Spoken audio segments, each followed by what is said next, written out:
You don't keep chasing dismissive avoidance because you're weak. You keep chasing them because a part of you believes that love truly has to be earned. This video today will help you understand why this cycle can feel so addictive and sometimes irresistible for you, what the cycle actually says about you at a much deeper level, and how to finally stop pursuing people who only show up when you abandon yourself.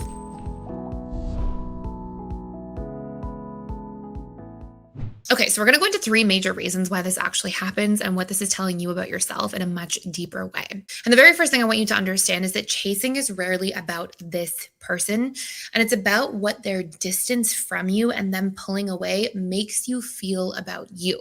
You see, when somebody pulls away, it often activates these old wounds that have deep roots in your childhood or past experiences. And they're usually things like the fear of not being chosen or worthy, the fear of not being good enough in some way, or essentially this idea that you have to keep overgiving and overfunctioning in order to receive love at all. And what's really interesting about this is our conscious mind is only responsible for roughly 3 to 5% of all of our choices, which means that your conscious mind can sit there and say, this isn't healthy, this isn't the right person, I shouldn't be with this person, they're not giving back to me, I'm getting burnt out. You can consciously and logically evaluate these things, but we don't choose from our conscious mind on a repeated basis. We choose from our subconscious conditioning. And what this actually means is that this conditioned part of you is sitting there going, well, this feels familiar.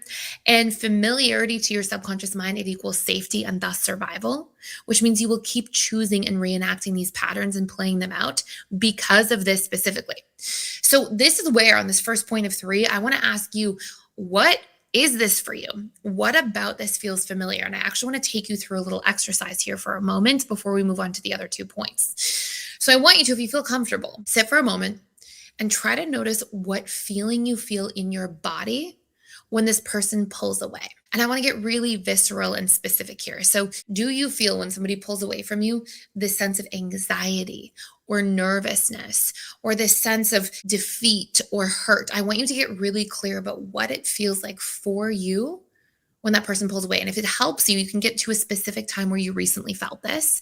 So, for example, maybe it was yesterday for 3 hours when this person didn't text you back and they were supposed to call you, or the other day when the person canceled a date. I want you to get really specific and try to notice what feelings you felt in the moment that thing happened when they pulled away. And then I want you to get really clear about those sensations of those feelings. What did that anxiety feel like to you? Did it feel like pins and needles or a buzzing in your chest or knots in your stomach or sort of pressure like a ball in your throat? And then I want you to ask yourself, where is this familiar for me?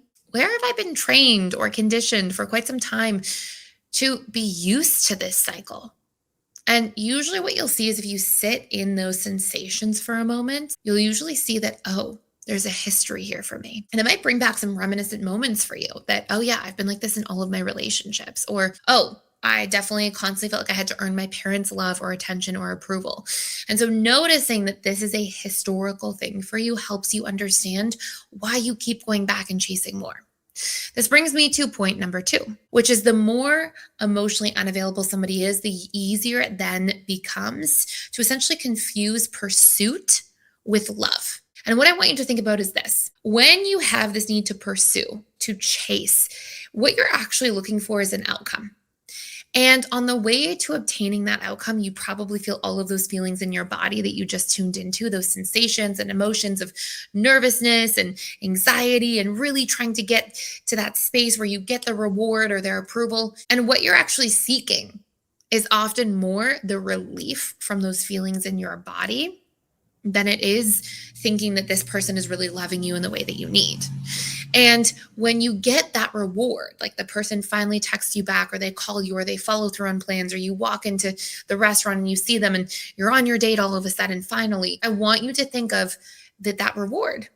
Maybe it's not so much about you loving them so deeply, but more about, oh, I finally get a break and some relief from those feelings in my body of nervousness that are causing me to get so attached to this outcome. And then what I want you to notice is that you are clearly trying to solve an inside problem, meaning sensations in your body and conditioning in your subconscious mind with an outside solution, like getting that reward or that positive reinforcement from the person. And it's like, well, guess what?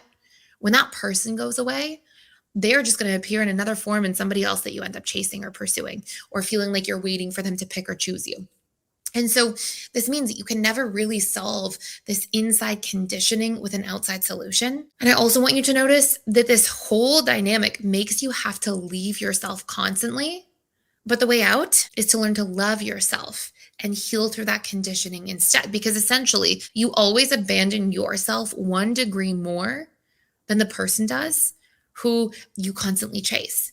You see, if that person abandons you, but you keep staying and you keep chasing after them anyways, even though they're making you feel uncomfortable and not good about yourself, well, then you're literally always abandoning yourself 1 degree more than that person is. And it's important to pay attention to that. Now, this really brings me to the third point here, which is that you will stop chasing when you stop outsourcing your worth to whether or not somebody stays. When you stop making your identity based on the outcome and whether or not this person loves you or people are showing up for you or people are interested in you, your sense of self-worth will never in a million years come from outside approval, because people's approval is forever changing.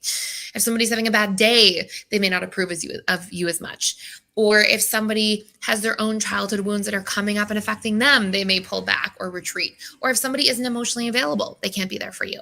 And so you basing your own sense of self-esteem off of this external approval engine is literally the most unstable thing to try to base your sense of self-esteem off of. So I'm going to tell you what's a lot better and what you can actually do here instead. And this is going to break this loop for yourself. I just wanted to pop in here and let you know we are doing a 7-day free trial to the All Access Membership Pass at PDS, which means you get access to literally everything inside of the school. And this includes the 4 live webinars I do with our students every single week. And on top of that, you get access to all of our different courses. We have over 55 different courses on relationships, communication, boundaries, emotional mastery, guilt and shame, learning your needs, so many different facets that are really important to master our lives and feel really good about our lives going forward. And last but not least, there's a daily community event. We have trained facilitators and coaches who are in there doing that work, showing up to support you on your journey every single day. Please join me on the other side. Come check it out. See if it's a fit for you. I'd love to see you there. Go ahead and sign up by clicking the link in the description box below. There are a couple major things that you have to do to actually overcome this. Number one is you have to understand from that first point what those wounds are that are driving you, and you have to really learn to challenge and question those concepts. All of those times that you make a situation mean that you're not good enough or unworthy, you have to really question that. Can I know 100% that I'm unworthy in this situation? And really try to fact check those assumptions that you're making about yourself. The more you're able to actually sit there and say, no, here's how I am good enough. Here's how I am worthy. Here's why. The more you give yourself evidence is usually literally in emotions and images. When you think of past experiences, all memories are essentially emotions and images. Evidence speaks to the subconscious mind, which is where these core wounds are hosted. So by really looking for specific examples of how you are good enough, you are worthy, and doing that through repetition over time, this is a really powerful tool to help you start reshaping those neural networks at a subconscious level. But deeper than that, I also want you to recognize that you will always chase after people to meet your needs when you have no idea how to meet them in the relationship to yourself. And so much of this funny concept we hear of like build a relationship to yourself, love yourself.